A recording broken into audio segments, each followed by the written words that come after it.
What's up guys, Alex from Lakey Wargames here and welcome to today's video. Today we're going to be diving into some more Nighthaunt tips, tricks and tactics, and we're going to be going over the Mortarch of Grief herself, Lady Olynder. Now before we get started, I just want to thank everybody who submitted their photos for this video. You can find more of all that awesome stuff over on the Facebook page, on the Nighthaunt community Facebook page on Facebook, and I'll leave a link to the group below. If you're not part of it already, I do highly recommend that you request to join. If you're interested in anything to do with Nighthaunt, learning more about how to play them, just sort of any generic questions, or just sharing your own hobby with everyone else, then the Facebook group is a great place to start. I've never seen anything negative on there, and people are always sharing their awesome work, and it's just fantastic to see it all in one place. So, big thank you to everybody who submitted their photos for this video. Just like before with the Reikenor video, I'm going to put the link to Lady Olynder's Warscroll in the description below as well. That will take you to the link from the Games Workshop website, so you can bring up her Warscroll and follow along. Or alternatively, if you've got your Nighthaunt book to hand, you'll find all her stats and her profile on page 72 in your Nighthaunt battle tome. Now let's jump into some Lady Olynder goodness. Lady Olynder is despair given form. She exudes hopelessness and casts an enfeebling gloom upon her foes. Accompanied by banshee handmaidens, the Mortarch of Grief bears the life-taking staff of midnight and horrors unknown beneath her veil. Now that is an awesome introductory paragraph for... It just sums up how amazing Lady Olynder is. As a model, aesthetically, she looks absolutely fantastic, fits in really well with all the new models and sculpts. It gives off that kind of, that ghostly, ethereal dread, and you just kind of see her floating across the table towards you, and it scares you like it should.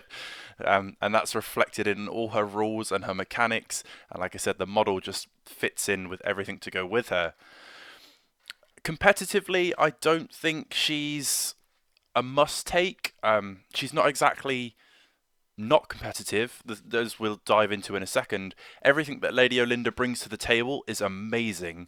She's one of those models that if she gets in the right place at the right time and all of her abilities are doing work, she's fantastic and absolutely cost efficient.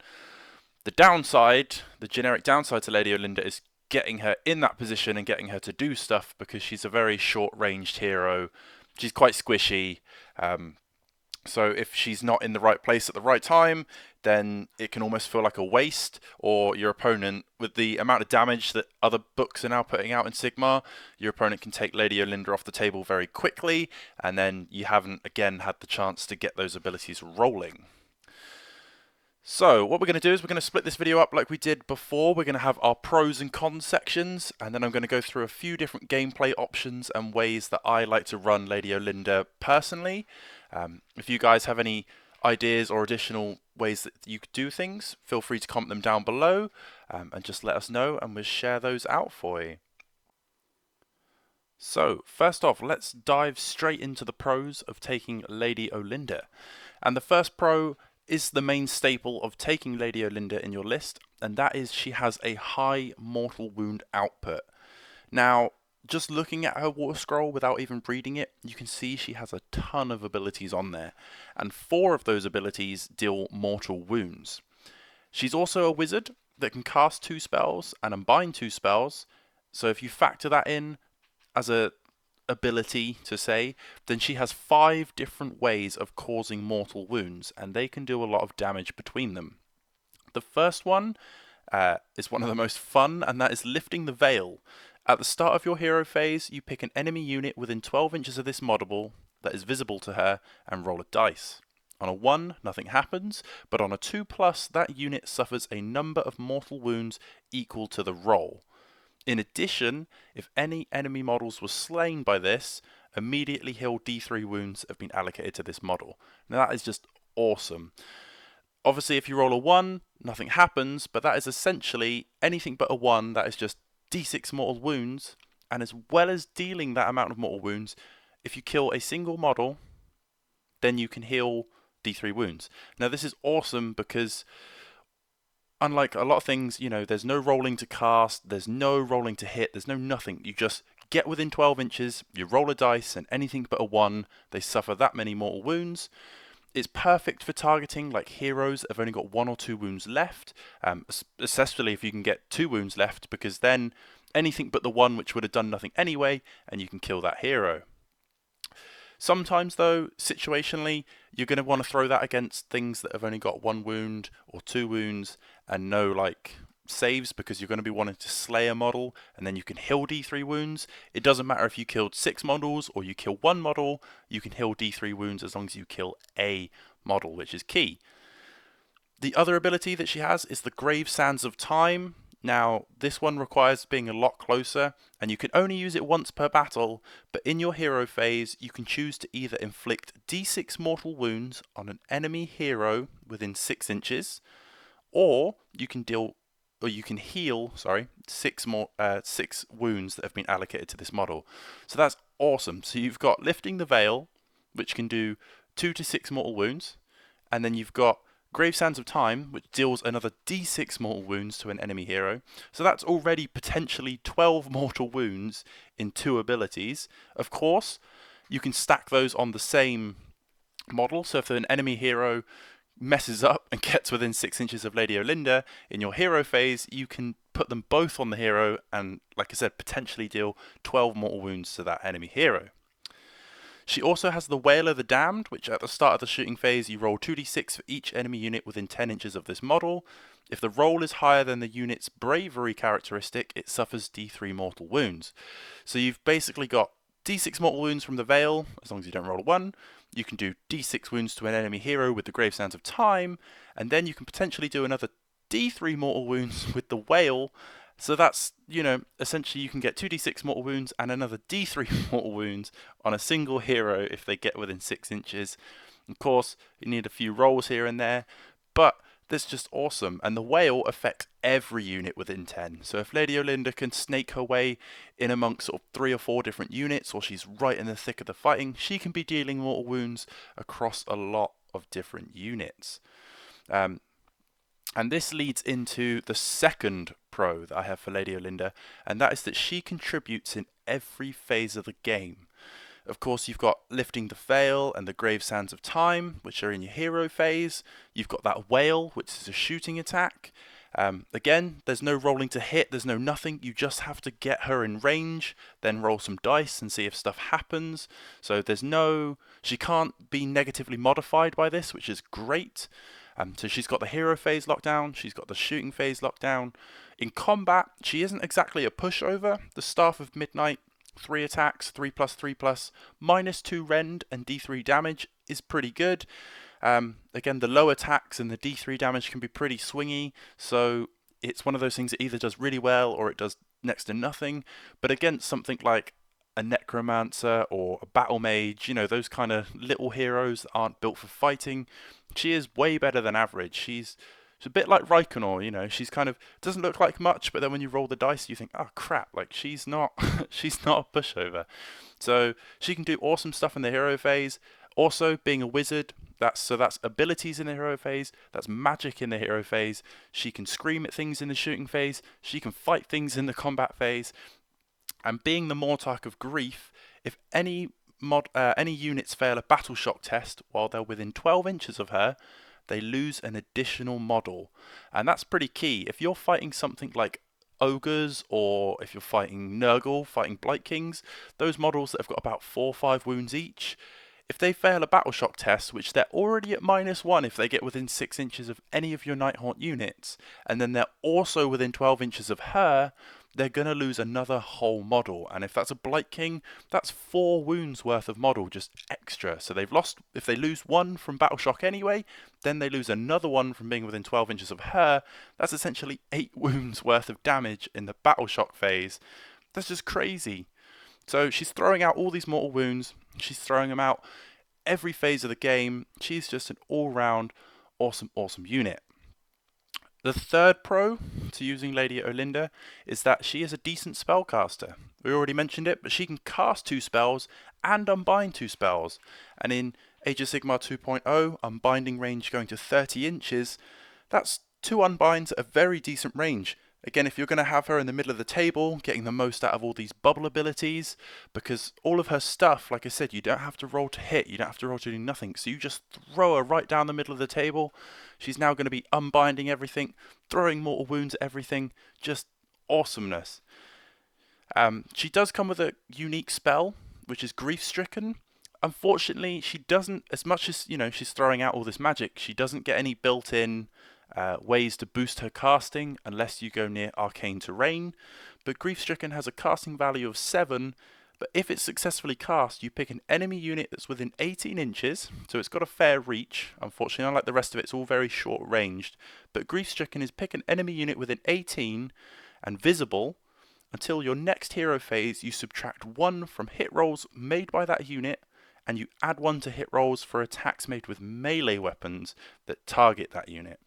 Now that's pretty key there, because they're -1 to hit rolls made by that unit, so that's all hit rolls, so that's shooting and combat, and then you get to add 1 to your hit rolls made by melee weapons only, but it doesn't specify things like Nighthaunt or anything like that. So if you're playing a doubles game, your ally or whoever you're playing with will get +1 to hit as well, and your enemy, regardless of whether they're shooting, combat, or doing both, they're at -1 the whole time until your next hero phase.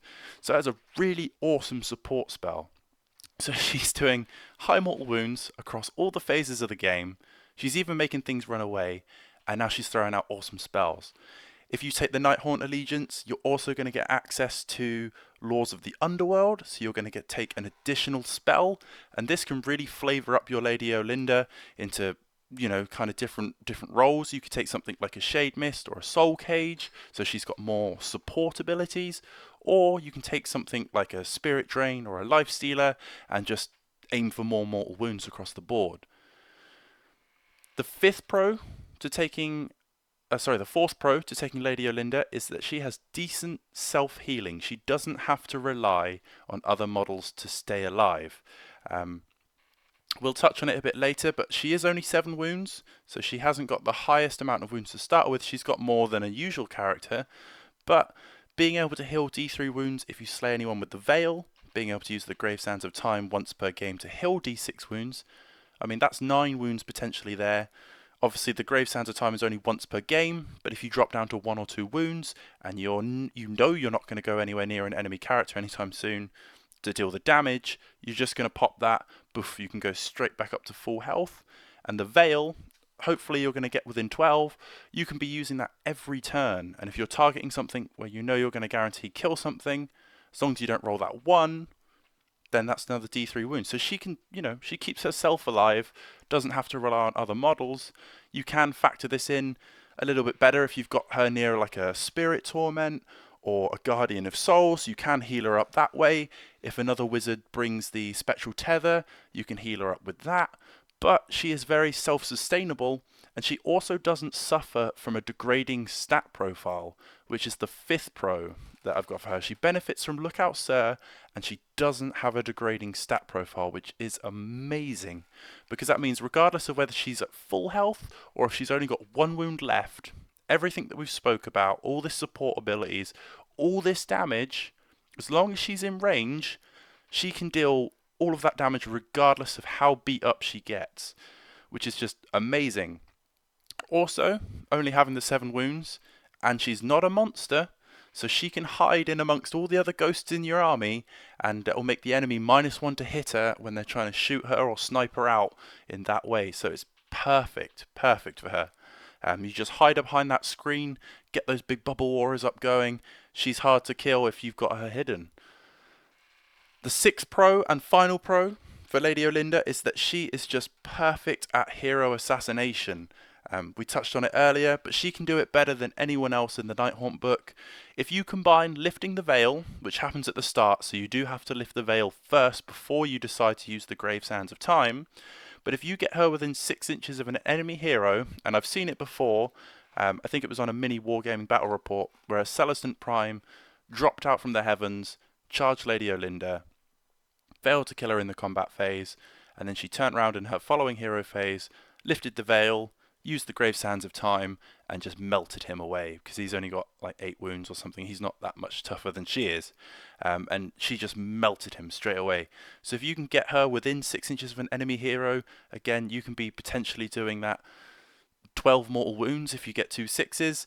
And if you don't kill them in the hero phase, you still get the chance to scream at them with the wail, because you'll be within 6, because you've close enough to use that Grave Sands. That also means you're going to put them at -1 bravery when you're rolling for the Wail of the Damned as well. So she's just perfect. If you can get her within 6 inches, if you can get her within 6 inches of an enemy hero, you can more or less kiss that hero goodbye. Now, as awesome as all of that was, and as amazing as she is, she does come with a few cons, and the first one of those we touched on slightly, and is the most apparent, is she's very squishy. She's only got 7 wounds.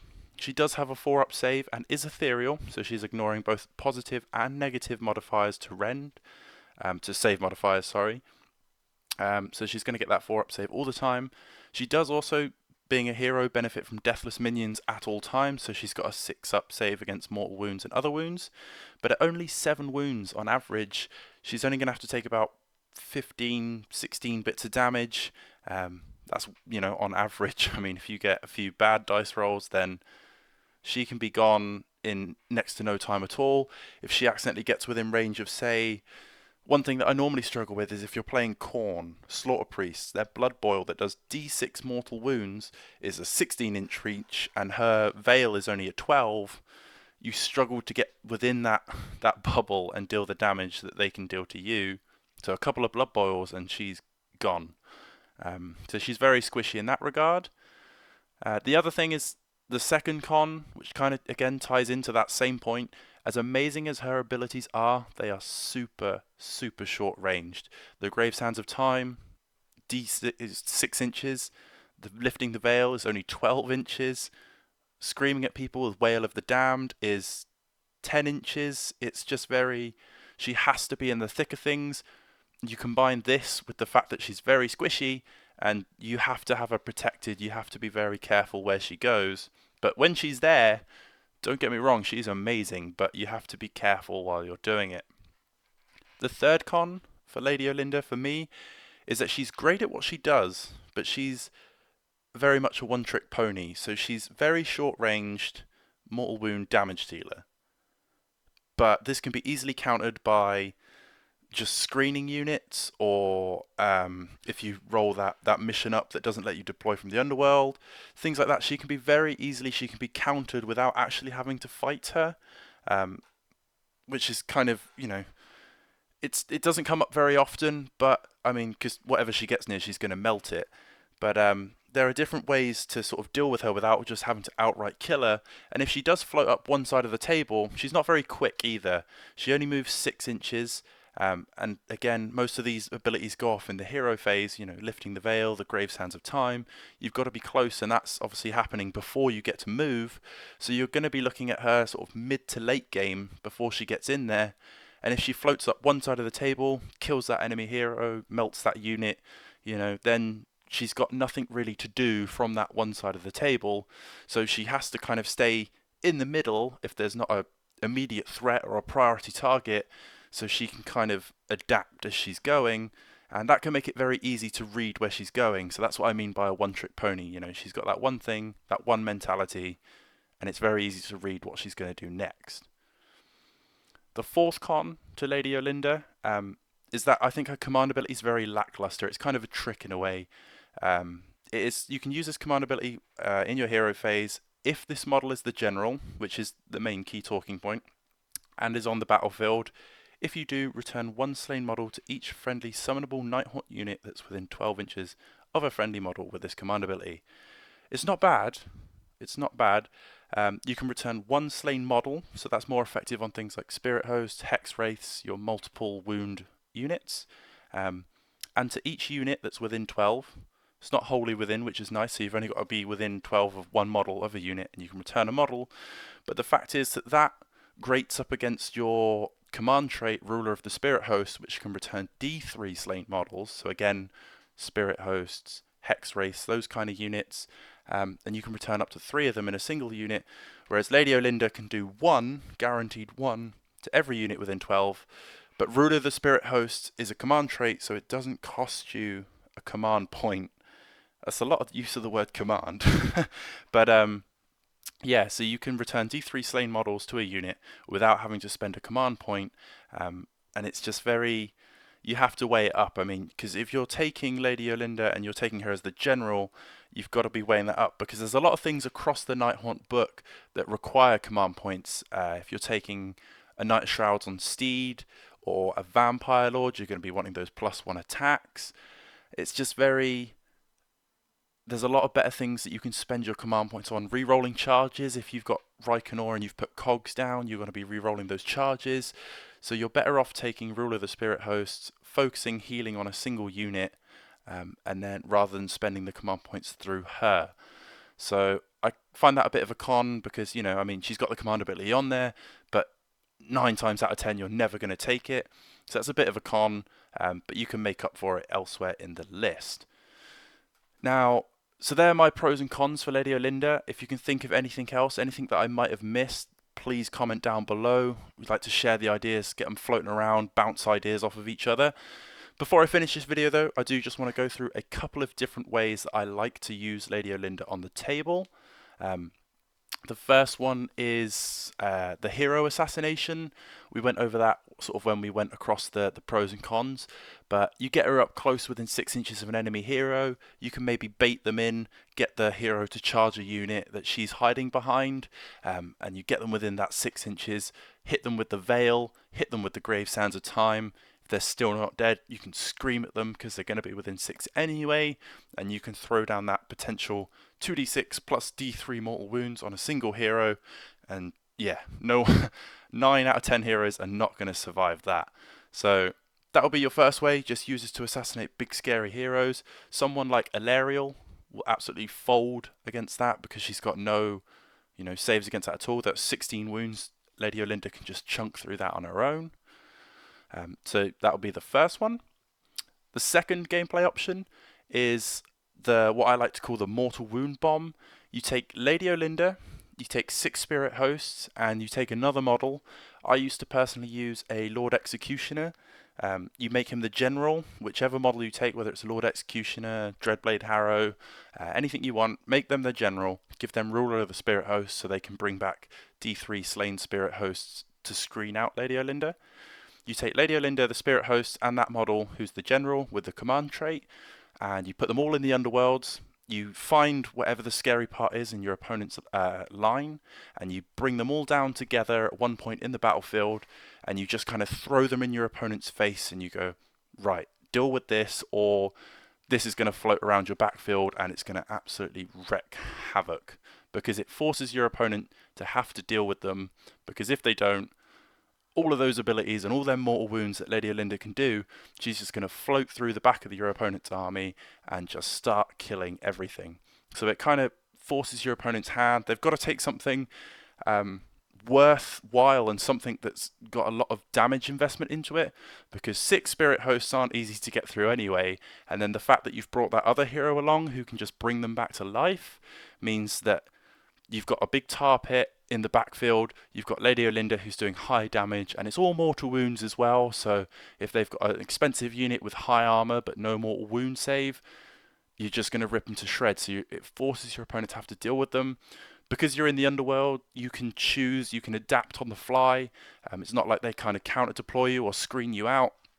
Of course, they can just back into a corner and do it that way, but if that happens, you can just stay in the underworld, and if your opponent sits in the corner and doesn't go anywhere, then you can float around with all your other units and just take the objectives, and then you can just come down as and when, where you want. So it's very adaptable that way. You can also use that as like a sort of pinpoint pressure. You can do the opposite. Rather than put her in the underworlds with the Spirit Host and that hero, you can put them on the table, put them on a flank. Maybe there's an objective right in the center of the table. You just put them down and you just make a beeline, run straight towards that objective, go sit on it, and just say to your opponent, right, come and get me off this objective, and if you come anywhere near me, I'm just going to put mortal wounds in your face and melt whatever you throw at me, which is awesome. And if they're busy trying to deal with that, then they're not dealing with the rest of your Nighthaunt list, and And if they're dealing with the rest of your Nighthaunt list, then Lady Olynder can just float across the table and do what she does best, which is awesome.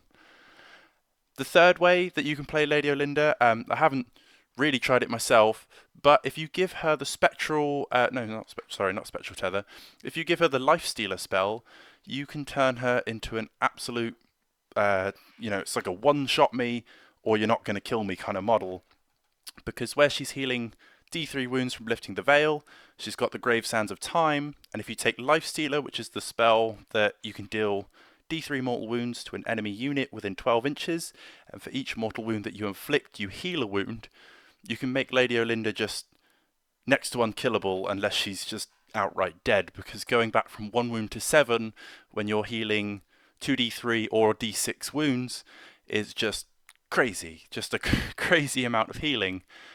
If you factor in other things, I think we spoke about, I can't remember if we mentioned it earlier, but if you've got like a Guardian of Souls, a Spirit Torment, or another caster with Spectral Tether, you can just make Lady Olynder impossible to kill by chunking like 1 or 2 wounds a turn off of her. You have to kill her by taking all 7 wounds, taking her off the table in one go, which is quite easily done.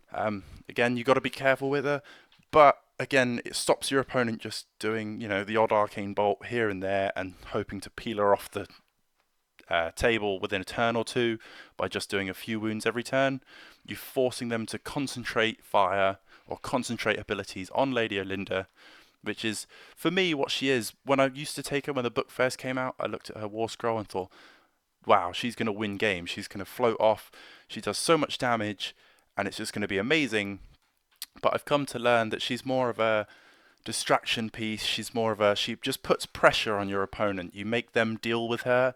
And unfortunately, at the time of recording this, the more and more books, like the new Skaven book, the new Flesh Eater Court book, everything's getting scarier and everything puts out more mortal wounds, which just is Lady Olynder's kryptonite. So she's getting less and less effective at fighting 1v1, and she's more of just you put her in the table, get her in the right place, put a unit of spirit hosts around her or screen her off, and just make your opponent have to deal with her, because if they don't, she can do what she does regardless, because like I said, where she's not rolling to hit, she doesn't have to do anything, she just has to get in range, and then she starts wreaking havoc. So that's what I use her for now. I use her, 6 spirit hosts, and I just apply pressure anywhere on the table and use her that way. Thank you very much for watching though, guys. I hope this has been a bit helpful to you. Sorry it was a bit of a long one. If you've got any more ideas, any ways that you use Lady Olynder, anything I might have missed, please comment down below, share your ideas, and then we can kind of, like I said, it's all about bouncing different ideas off of each other. Check out the Nighthaunt Facebook page, link is in the description below. You can also find me on Instagram, and I also have a Lakey Wargames Facebook page. You can see more behind the scenes and upcoming and discussions on all of those. Again, I'll leave all the links down below for you. And yeah, thank you very much for watching, and I'll speak to you guys next time.